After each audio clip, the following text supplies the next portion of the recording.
Hi, this is Jim and welcome back to my YouTube channel. At kayo na nga, number 2 na lang, yung pulang araw. Natalo siya ng Umbrella Academy yesterday pa. At number 3 nga yung Love Runner. At next naman ay post ni Sir Nathan Perolino, Hiroshi Tanaka, hashtag David Nicao, hashtag pulang araw. At kinusap namin, ay cute. Hindi pa tayong mata ni David. Pero cute pa din, di ba? Grabe. At next, ito naman ay behind the scene nung pagkatapos ng pagtatanghal ni Barbie at saka ni Sanya at binigyan sila ng flowers. At ito naman ay mini-makeupan si Hiroshi at next naman ay mini-makeupan si Jay Ortega or si Akio. At ito, more pictures of Jay Ortega and Mir and other Pulang Araw staff. At ito na nga, Akio Watanabe of Pulang Araw everyone. You're welcome, Jay Ortega. Ayun naman, gwapo din siya, no, in fairness. So, lalas na dito. At saka makapal din yung labi niya, no? Grabe. Dalawa na yung gwapo. Sa Pulang Araw. At nag-trending nga ang Pulang Araw kahapon. At next naman ay more pictures of Akio or Jay Ortega. At ito yung sa birthday ni Sanya Lopez. At yan, more pictures. At ito ay post ng Oppo at ng David Cruz. Ayan. Ayan. So, yung picture nilagyan ng vibes using artificial intelligence. At yan ang pinakabagong offer ng Oppo Reno 12. At with the cute David Nicao. At next naman ay ito isang fan na nagpa-picture at nagpa-autograph kay David Nicao sa set ng Pulang cute. At next naman ay si Sir Dennis Trillo speaking Japanese. Let's watch this. Excited na bumababa kami sa barko pasakay sa kotse. Kasi sinabi ng character ko doon na Sate, Beko ko doon muna to Chibo Pawika Machi o Shina. Yo!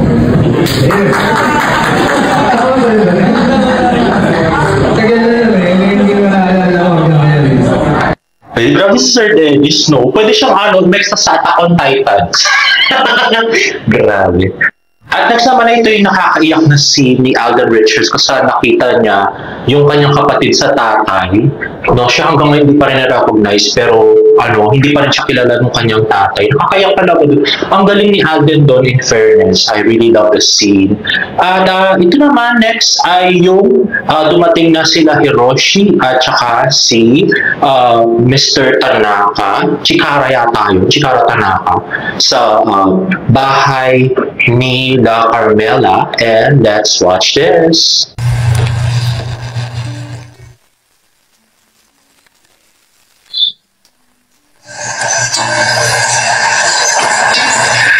Hello, Mrs. Borromeo. Nakaalala niyo pa ba ako? Hiroshi! Naku naman, binatang-binata ka na. At mas nakakatuwang hindi mo pa nakakalimutan mag-Tagalog. Hindi po ako maaaring makalimut. Nasaan po sina Teresita at Adelina? Narito po ba sila?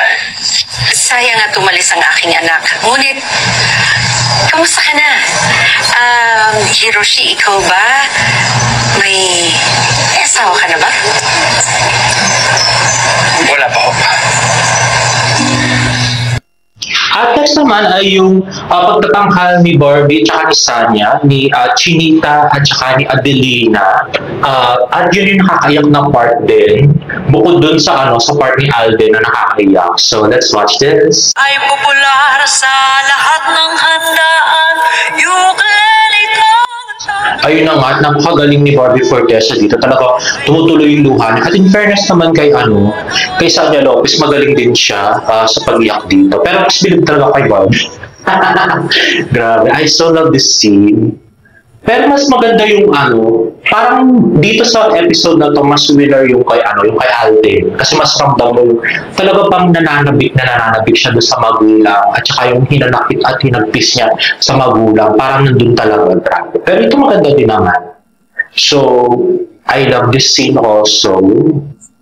At talaga natamimi na ng si Barbie tsaka si Sanya doon sa stage. Grabe. Ay, nako.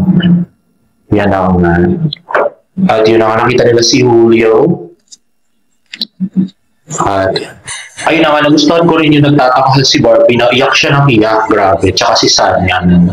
So this is pang best actress talaga ng mga scene ni Miss Barbie Fortesa. At next naman ay yung pag-awit ni Derek Monasterio na ano yan, na sobrang papabol at saka ang laki ng katawan, tapos dax pa, hindi grabe. Anyway, let's watch this video.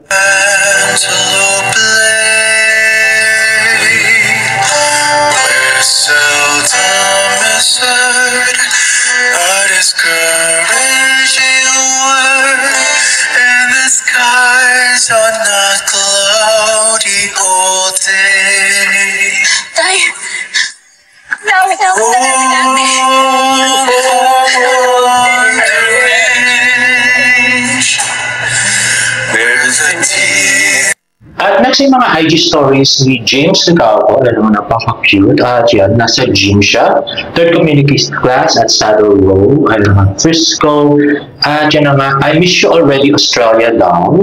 So yan, more pictures of the land down under. Pumunta si James Licapo. Ayun naman. Ayan. Study without desire spoils the memory. It retains nothing that it takes in. Ayun na nga, at pinost na nga ito guys sa TikTok. At yan, laksa yata ito, whatever. At yan, sa Subway. And then more pictures. Ayun naman, ice cream. At yan, medyo mataba siya sa picture. At yan, more pictures. At ito na nga, sa TikTok to, ayan, last Christmas daw. Ang cute niya doon sa video. Grabe. Ito post niya sa kanya Twitter. Ayun ang grabe. Tingnan nyo nga, nerdy cute, di ba? Tapos naka-topless pa, grabe. Yung wallpaper ko to, tiyan. At ito parang ice cream. Anyway, ito another TikTok video of James using his pouty lips. And there you have it, guys. If you like this video, please give it a thumbs up and please subscribe to my YouTube channel for more updates. See you in my next vlog. Bye!